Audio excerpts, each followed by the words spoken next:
I've been thinking and interacting with making love, I would say, but not in the sense of love being made, just like people exchanging energies with each other, but in like a stranger way, in like a way that's like, I'm doing this, but I don't really want to do this, or I'm not even like paying you any attention. We're just doing this to, receive some kind of something from it.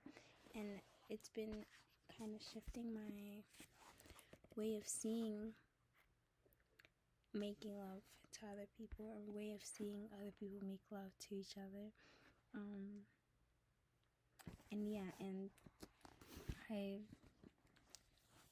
did a deed, and then I prayed about it. In the middle of it, or before it, I kind of, this sounds like I made love to someone, but I didn't. A little. And I feel like it would be more romantically exaggerated when I do, but I hope. In love. Yes, and I'm like thinking about it. I'm doing it before, in the middle, and after. I'm just like, I know what I'm doing. Like, I know what I'm doing. Like, I can't say that I don't know what I'm doing, because I know what I'm doing, through the whole thing. And then after, I'm like, God, I'm gonna set this on the table. Like, I did it. I feel weird. Like, I feel like I have to confess, even though I was aware of your presence during it. And I opened the Bible, and this was in the Bible. I think I got this with my friend Izzy after our internship one day, or during, or in the middle, or Izzy and I got it together. And it opened up to this page.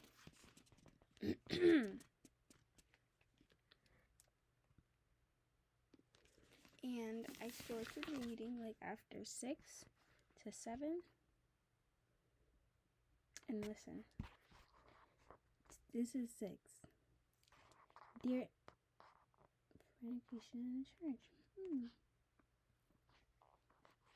Dare any of you, having a matter against another, dare any of you, having a matter, dare any of you, having a matter against another, go to law before the unjust, and not before the saints? Do ye not know that the saints shall judge the world? And if the world shall be judged by you, are ye unworthy to judge the smallest matters? Okay, reading this, let me tell you what came to mind. Okay, I'm like, instead of sitting down, instead of stopping, instead of listening to myself, a lot's happening right now, but bear with me. I feel like, okay, I was like, instead of simply being like, oh, like, are you okay? Like, are you comfortable with me doing this to myself? It was more of like all right, I'll turn to this to answer those questions for me. I'll look this way for an answer. I'll not stop and wait, because in the Bible it also says that God is, since we're looking at the Bible, it also says that God is within you. And not taking the time to ask that question, to simply like stop for a second, be like, you're literally bored right now. Like, I also admitted it, that I was bored, and maybe that was the reason for doing, no, because I do a lot of things when I'm bored, which is not always that, so stopping in the moment and simply asking that, being patient was something that did not come up. And it was more of like I'm scared to admit this, because I know the truth. I just want to keep going. Like, I want to push it. I want to do it on my own. I want to say that I did it. Like, I'm doing it. I've done it. Even though it was in my head, that where my head really is, where my head feel like it really is, where my head feels solitude at. I feel like while I was doing that place of solitude, that not stagnancy, that like something that I can trust in, never left me. let me say that. And speaking of that, okay, look. This was in a bin that I was in the basement. My space is in the basement, so I retrieved it. The name of it is Footsteps, and it says, "One night a man had a dream. He dreamed he was walking along the beach with the Lord. Across the sky flashed scenes from his life. From each scene, he noticed. Oh, hold on. Excuse me. Footprints. One night a man had a dream. He dreamed he was walking along the beach with the Lord. Across the sky flashed scenes from his life. For each scene, he noticed two sets of footprints in the sand, one belonging to him and the other to the Lord. When the last scene of his life flashed before him, he looked back at the footprints in the sand. He noticed that many times along the path of his life, there was only one set of footprints. He also noticed that it happened at the very lowest and saddest times in his life. This really bothered him, and he questioned the Lord about it. "Lord, you said that once I decided to follow you, you would walk with me all the way. But I have noticed that during the most troublesome times of my life, there were only one set of footprints. I do not understand why. When I needed you the most, you would leave me." The Lord replied, "My precious, precious child, I love you, and I will never leave you. During your times of trial and suffering, when you saw only one set of footprints, it was then that I carried you."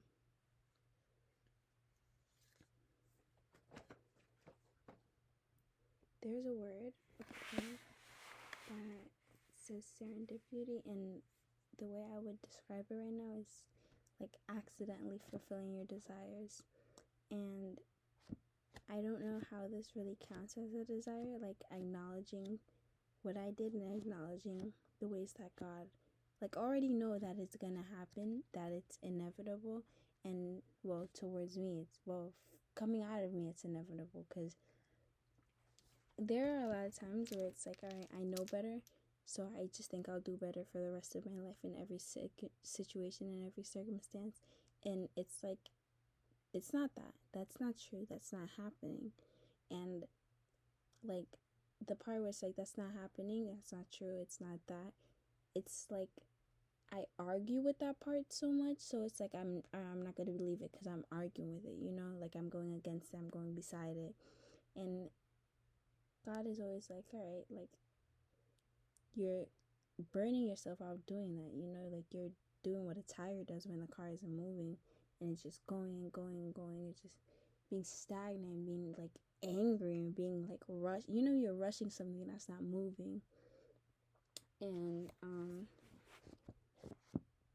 yeah, it's honestly, it's nice. I've been saying nice for a really long time, for a couple of months, and I don't like understand what I mean when I say it. Like I can't break it down. I can't find synonyms for that word. I've just been saying nice. Observation. But yeah, and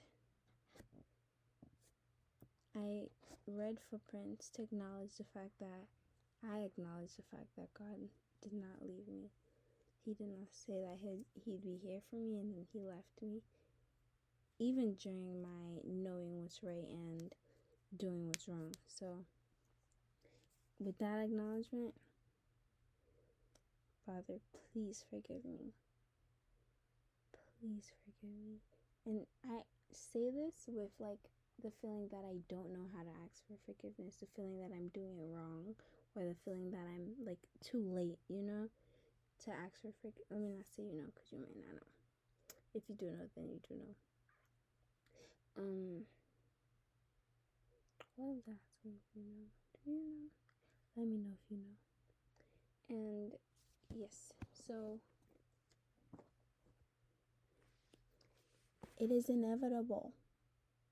Alright? The forgiveness is inevitable. Did that sentence say do what you want and then beg for forgiveness after? all the time, every day, every second of the day. Also, everything you do is a prayer. Me saying this now, it's me asking for more guidance. It's me understanding that I do things. It's me understanding that Jesus died for a reason. Jesus came here. He laid his blueprint out on as a carpet for us to walk on, for us to carry our crosses on. You know? Do you know? Yeah, so thank you for opening your ears and letting the Spirit carry through your body like New Orleans breeze.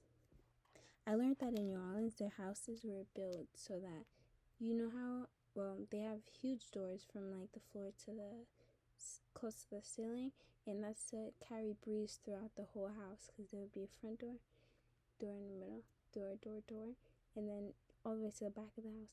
I learned that on a tour. It was really cool. So, let life be a breeze. I love you. Also, ooh, this is Fluffy. Fluffy, love. Big up. Big up banana.